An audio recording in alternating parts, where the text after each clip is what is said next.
What's up?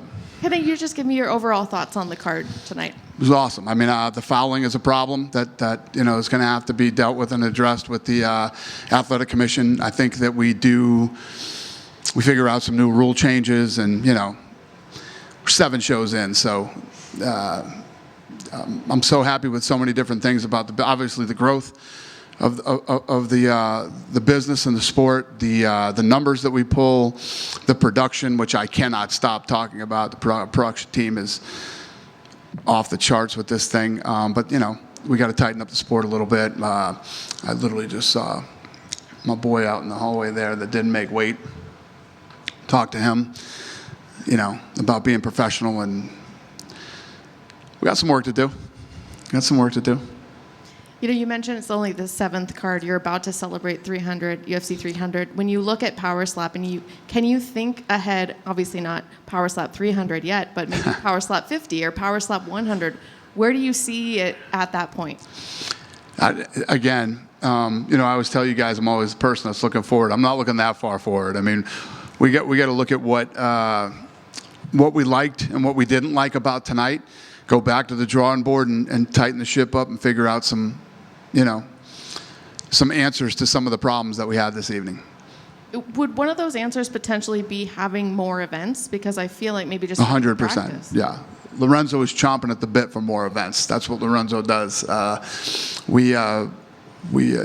just like when the UFC started, we had 5 events a year, and you're looking at yourself going, oh man, how are we going to do more than this? And we figure it out, and it starts to grow. But yeah, we definitely know we need more events, and we want more events.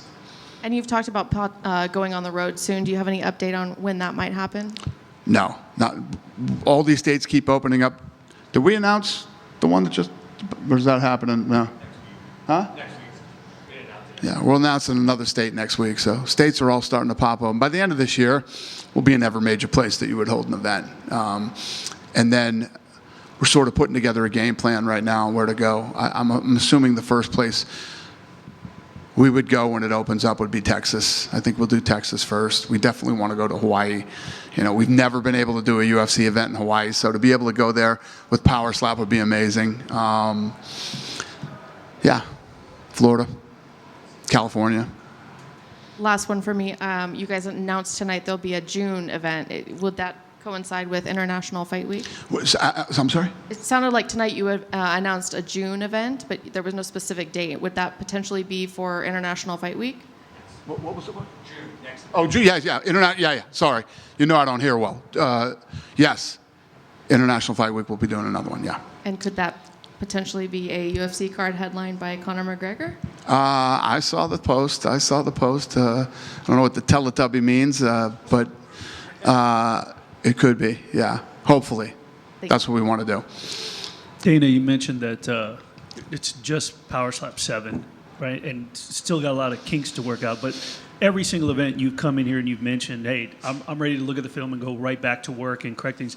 Is it frustrating that some of the things we saw tonight might be a step backwards because we've seen cleaner cards in the first 6? This is the stuff should maybe happen in 1 and 2. Is that frustrating for you? Or? Yeah, no, I think it's hit or miss, and I agree with her that we need more events. The refs need more reps. We got to figure some things out, and again, 7 events in. If you go back and look at the shit we were doing in UFC, we were letting off fireworks and shit. You know what I mean? We were doing all this pyro stuff and trying to figure out kind of who we were and what we were going to be over the next 10 years. And there's a lot of trial and error. We're way ahead of that curve now here. Tonight what I did, I went outside and I watched 1 fight. But I stayed in the back tonight and watched the whole TV production. This product is so fucking good on TV. It's unbelievable. So our live event, I don't know, you guys were out there all night. The energy and the buzz and these things, and it's like being at a party. It's a fun live event. And it's beautiful on television. So there are some, the rules and the refs and, the athletes, there's some things that need to be worked on. But that's not shocking with 7 events on a brand new sport that was literally built, within the last couple of years. Just wanted to ask you, follow up on, you said in the last event or maybe the event before that you were commending the commission that they did well, and now tonight there's things we have to work on. So Well, I'm not saying that the commission did anything wrong tonight. I'm saying when you look at the sport itself and you look at the rules, I mean, we're still figuring this thing out, and so are they. By no means did I say anything bad about the commission. Listen, these guys, this is brand new. And if you look at the way they're handling this thing, it's been phenomenal, to be honest with you. The problem is going to be, the bigger problem is if we don't have our shit together, in my opinion, before we start traveling. And you start, you know, when you go to these other states, we'll travel some of these guys, but you'll also use some of the guys in their state. And you see how that works right now with MMA. Imagine with this. It'd be a complete shit show. And can I get a comment on DeBell and how good he looked in that fight? Incredible. I mean, that guy is an absolute stud. And not just the way he knocked him out tonight, but who he knocked out. I mean, you know, he's one of the best in the sport and never been dropped. And what a brutal knockout that was tonight. So he is the real deal. And he's young. He's a guy that could possibly become a huge star in this thing. And then the last question, since she asked you about Conor, let me just ask you the Jon Jones drug testing situation. Do you know anything, and do you have any comment on that? What happened? No. No. I mean, I think that thing's going to play out legally, however it is. I think you saw that he posted footage. But again, the fact that anybody posted, NBC News posted that he was arrested. NBC News, we're not talking about fucking, one of these .coms. It's just, I don't know, man, it's crazy. You know how I get about this stuff. But when NBC, anybody in this room wants to hear what I have to say right now, that I promise you. But when NBC News is doing it, fucking wow. But anyway, shouldn't ask me that question, Kevin. Go ahead. Dana over here. I know we're only on Power Slap 7, but you're super high on the production value and the way the events have been going. Is there anything about putting these events on that changes the way you look at UFC broadcasts, or anything you learned from this that you'd apply there? No, it would be the exact opposite. I think everything that we've done over the last 23 years with UFC has got us to where, this flawless, incredible production that we have on Power Slap. It's just, I was literally just with our producer in the back again, and I said, I can't tell you enough how incredible the production is. It's unbelievable. Think about, I said this to you guys before, but I would love to see the first 7 shows that the NFL ever did. The first 7 shows that the NBA ever did. I mean, we know what Showtime fucking boxing looked like after fucking a million shows. The shittiest production in the history of fucking television. HBO, which was looked at as the gold standard, Power Slap, in my opinion, blows that out of the water too. So. We had tons of WWE talent in the building tonight. Also rumblings that WWE may possibly want to run an event at the Apex. Can you tell us anything about the way the TKO partnership has been going? Yeah, I mean, it's been good. And all these wrestlers wanted to come and see this tonight. I love it, and I appreciate the support. And yeah, you probably could see a WWE match in the Apex too. Final one from me. Can we expect any surprises at UFC 300 tomorrow? No, I don't think there's any surprises. I know what you're talking about, and it's all internet bullshit. When I can honestly sit here right now and tell you we do not have a deal done for the Conor fight. So I know there's lots of rumblings. People expect the fucking place to go black and some big announcement. They're expecting them to walk out yesterday. It's all internet bullshit, like NBC News. Dana White over here. Yeah. Congratulations on another great event. Thank you. So I had a question for you, and it's going to be kind of a silly one probably to you, but when are we going to have celebrity crossovers, like crossovers with like UFC, WWE, celebrities? My 70-year-old mother was actually watching, and she wants Donald Trump to pretty much slap every politician on the planet. But when are we going to get the crossovers and open up the Power Slap multiverse with all these different entities that you're working with? Sooner than you think. Sweet. Yeah, sooner than you think. Thank you, Dana. Thank you. And over here, I know you're more familiar than anyone about the feel-good stories in combat sports amongst UFC and even here in Power Slap. But Anthony Blackburn, who participated today, got let go by his pizza restaurant before his match. Yeah, he also said they owe him a check, and he went out there and beat the guy who just fought for the title. So is that the type of feel-good story that you'd like to see out here? Just me got fired by his job a few days ago, and he won tonight and won 2 bonuses. Oh, good for him. Sounds like he was highly motivated, though. They said they owe him a check at his old place. His check was what? They said he made, I think he made over 30 grand. So. Oh, yeah. Listen, there's money in this. You know what I mean? There's guys out there. Kevin called me about his interview with Terp, and Terp was talking about how this sport has changed his life in just a short amount of time. He said, basically, and I quote, "My life sucked a year ago." So I think that, you know, not just in slap, but in combat sports in general, you see a lot of people that aren't built the way that these people are and don't realize where they come from and what some of these people have gone through, that this is a huge opportunity for some. So it sounds like Blackburn is one of those people too. So people that have the guts and are motivated enough to come in and try something like this, there's a lot of money to be made. Dana, over here. Yeah. A lot of shocking outcomes tonight. KO Chris gets KO'd Yeah. 2 times in a row. Austin Turpin takes out Wolverine. What are some of the big highlights and shocks for you? Yeah, I would say KO Chris was definitely one of them. Vicious knockout. And then obviously the way Ryan got knocked out, you know, probably my top 2. Do you think on the Power Slap number 8, will we see a trilogy for the first time in Power Slap? Probably. That makes sense. It's the first thing I said tonight, too. That's why I just talked to Terp and told him, you need to start taking this shit serious, man. You should have the belt right now, but you don't. And we went through this shit early on in the UFC, too. Once You know, again, it's great. You start making money and all the things that he said to Kevin, but you have to be a professional. You have to show up and you have to make weight.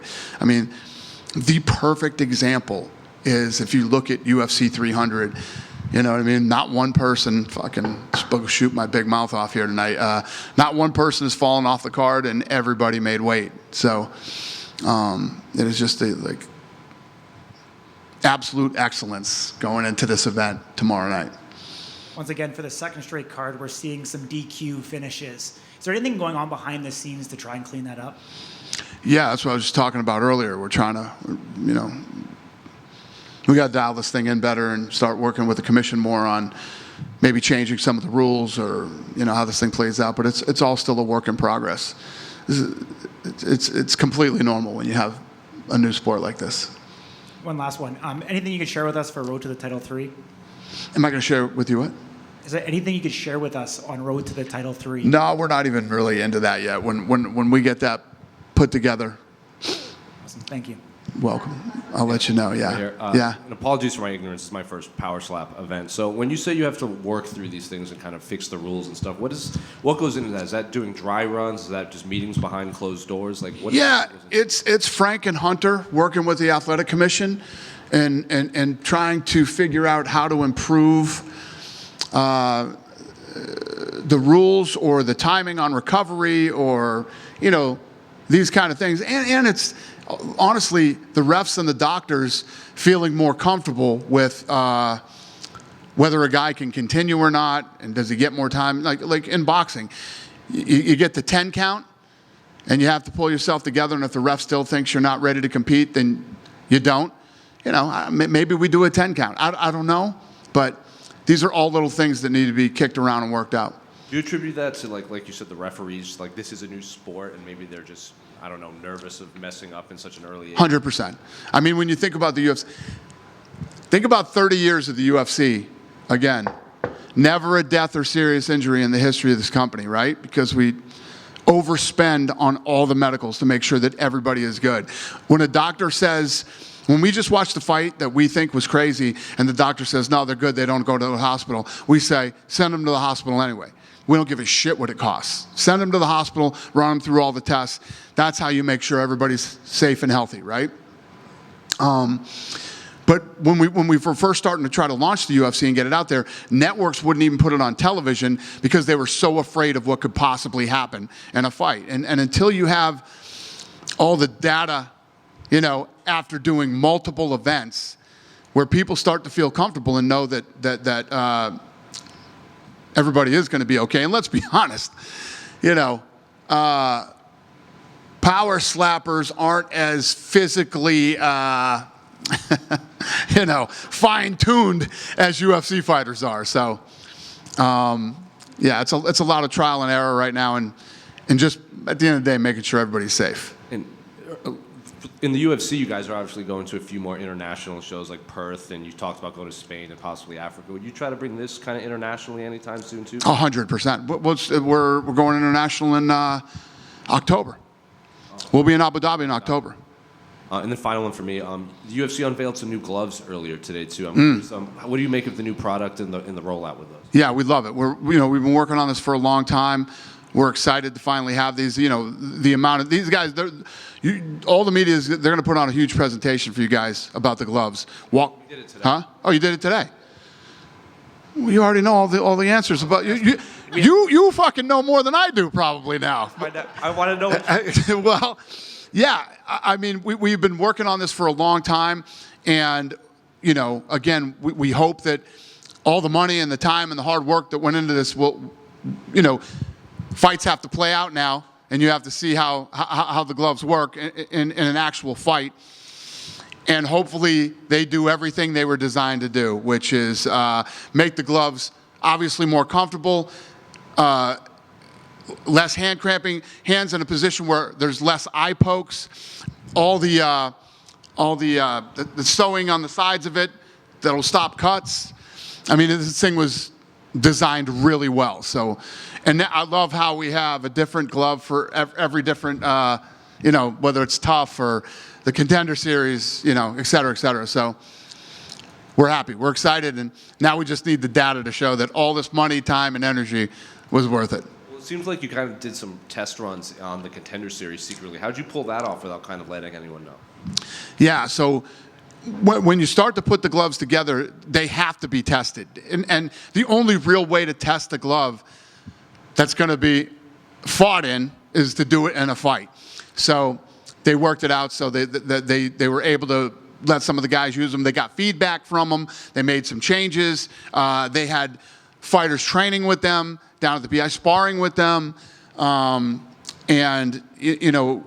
they took all the input from all the athletes, and now we have the final product. Now they will really be tested in legit combat.